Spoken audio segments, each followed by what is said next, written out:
मैं धन्यवाद देता हूं बाबा साहब को, जिन्होंने चाहे जिस जाति धर्म समाज की महिलाएं हों, उनको अगर पढ़ने लिखने का, वोट का अधिकार संविधान में व्यवस्थित करने का काम किया तो बाबा साहब ने दिया, और बहुत लड़ करके दिया।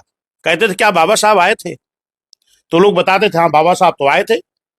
बाबा साहब क्या कह के गए हैं, तो उस गांव के लोग कहते थे कि बाबा साहब ने कहा कि जितने लोग आर्थिक, सामाजिक, शैक्षिक, राजनीतिक हर तरह से पिछड़े हो, आप सूची में नाम दर्ज करा देना ताकि हम आपको आरक्षण दिला दें। तो वो लोग कहते थे अगर आप बाबा साहब की बात को मान गए तो आप एससी में हो जाओगे, आप एसटी में हो जाओगे, आप छोटी बिरादरी में हो जाओगे, आपका नुकसान हो जाएगा। जिन लोगों ने बाबा साहब को बात को माना वो अनुसूचित जाति, अनुसूचित जनजाति में हो गए, और जो बाबा साहब की बात को नहीं माने, आरक्षण विरोधियों की बात को माने, वो पिछड़े रहे। दोस्तों नमस्कार।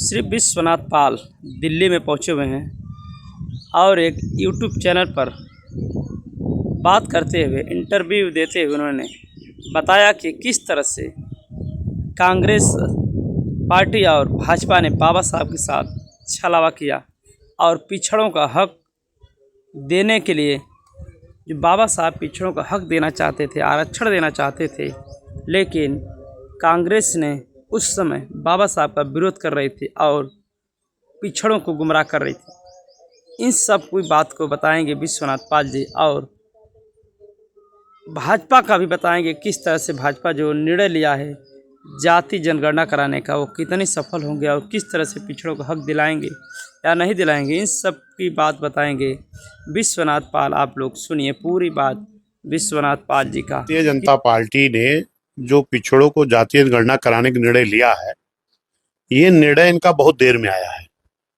और इसके बाद भी ये जनगणना करा लें और कराने के बाद में उनको लाभ मिल जाए तब हम इसको सही मानेंगे।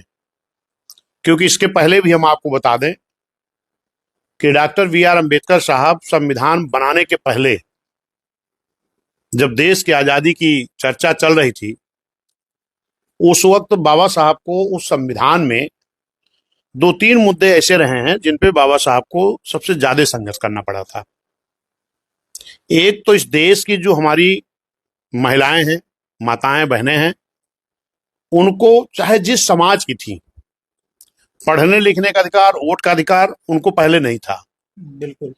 और संविधान कमेटी में जो लोग भी थे उसमें से किसी का ये निर्णय नहीं था कि इस देश की महिलाओं को भी पढ़ने का अधिकार या वोट का अधिकार दिया जाए।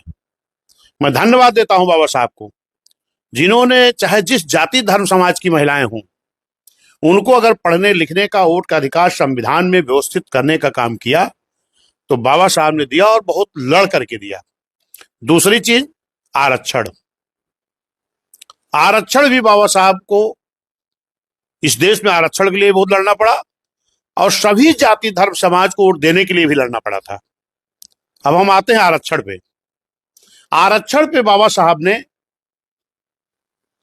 अंग्रेजों से उस वक्त सिफारिश की थी जब साइमन कमीशन आया था कि यह देश दोहरी गुलामी का शिकार है। सुना है राउंड टेबल कॉन्फ्रेंस। एक तो अंग्रेजों का गुलाम है, जो आपका गुलाम पूरा देश है, वो गुलामी पूरा देश कर रहा है। लेकिन दूसरी गुलामी थी इस देश में बड़े बड़े राजे रजवाड़ों की। वो गुलामी कौन करता था? जो आर्थिक रूप से, सामाजिक रूप से, शैक्षिक रूप से, राजनीतिक रूप से, हर तरह से जो पिछड़े थे, पिछड़े जो थे। इसके लिए बाबा साहब ने साइमन कमीशन मंगाने का काम किया था इस देश में। और जब साइमन कमीशन इस देश में बाबा साहब के प्रयास से आया, तो उस वक्त जो कांग्रेस के बड़े बड़े नेता थे वो नारा लगा रहे थे कि Simon commission go back, Simon commission वापस जाओ। लेकिन मैं धन्यवाद देता हूं बाबा साहब को कि जिन्होंने बड़ा संघर्ष करके साइमन कमीशन इस देश में आया, और जब साइमन कमीशन सर्वे करना शुरू किया गांव गांव में जाकर के, तो सर्वे में भी बाबा साहब उस कमेटी के मेंबर रहे हैं। बाबा साहब उस कमेटी के साथ सर्वे कराने तो जाते थे, फिर रात में जिस गांव में पिछड़े रहते थे, आर्थिक, सामाजिक, शैक्षिक, राजनीतिक रूप से पिछड़े रहते थे, उनके बीच में बाबा साहब रात में जाते थे और कहते थे कि हर तरह से पिछड़े समाज के लोगों, कल आपके गांव में भी साइमन कमीशन के लोग आएंगे, आप मेरी बात को मानो। आप साइमन कमीशन की सूची में अगर अपना नाम दर्ज करा दिए तो आप अनुसूचित सूची में जारी हो जाएगी नाम आपका।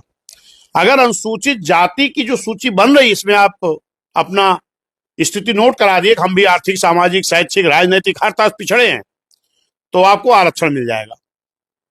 ये समतल एरिया के लोगों को बताया था बाबा साहब ने। और जो पहाड़ी क्षेत्र के लोग थे, जंगलात के लोग थे, उनको बाबा साहब ने कहा था कि आप अगर सूची में नाम दर्ज करा देंगे तो आप अनुसूचित जनजाति में आ जाओगे। जिन लोगों ने बाबा साहब की बात को माना तो वो अनुसूचित जाति, अनुसूचित जनजाति में हो गए। और जिन लोगों ने बाबा साहब की बात को नहीं माना, क्यों? क्योंकि जैसे बाबा साहब उस गांव से निकलकर बाहर आते थे, तैसे उस गांव के अगल बगल कुछ ऐसे लोग रहते थे जो हम लोगों को आरक्षण देना नहीं चाहते थे, कांग्रेसी मुख्यतः। अब जो लोग भी थे उस वक्त तो वही लोग ज्यादा इसका विरोध करते थे, तो वो उस गांव में जाते थे, कहते थे क्या बाबा साहब आए थे? तो लोग बताते थे हाँ बाबा साहब तो आए थे। बाबा साहब क्या कह के गए हैं? तो उस गांव के लोग कहते थे कि बाबा साहब ने कहा कि जितने लोग आर्थिक, सामाजिक, शैक्षिक, राजनीतिक हर तरह पिछड़े हो, आप सूची में नाम दर्ज करा देना ताकि हम आपको आरक्षण दिला दें। तो वो लोग कहते थे अगर आप बाबा साहब की बात को मान गए तो आप एससी में हो जाओगे, आप एसटी में हो जाओगे, आप छोटी बिरादरी में हो जाओगे, आपका नुकसान हो जाएगा। जिन लोगों ने बाबा साहब को बात को माना वो अनुसूचित जाति, अनुसूचित जनजाति में हो गए। और जो बाबा साहब की बात को नहीं माने, आरक्षण विरोधियों की बात को माने, वो पिछड़े रहे। वो पिछड़े रह गए। मतलब ये पूरी कहानी के सार ये निकला कि जो आज पिछड़ों के पास आरक्षण नहीं है, जो पिछड़ों को दर बदर भटकना पड़ रहा है देश के सबसे बड़े समाज आज को, तमाम जगह लोगों को धरना प्रदर्शन देना पड़ रहा है, आंदोलन करना पड़ा कि हमको एससी में शामिल कर लो। अगर उस वक्त बाबा साहब की बात को हर तरह से पिछड़े लोग मान लिए होते तो सबको एससी एसटी में आने का मौका मिल जाता। तो उसका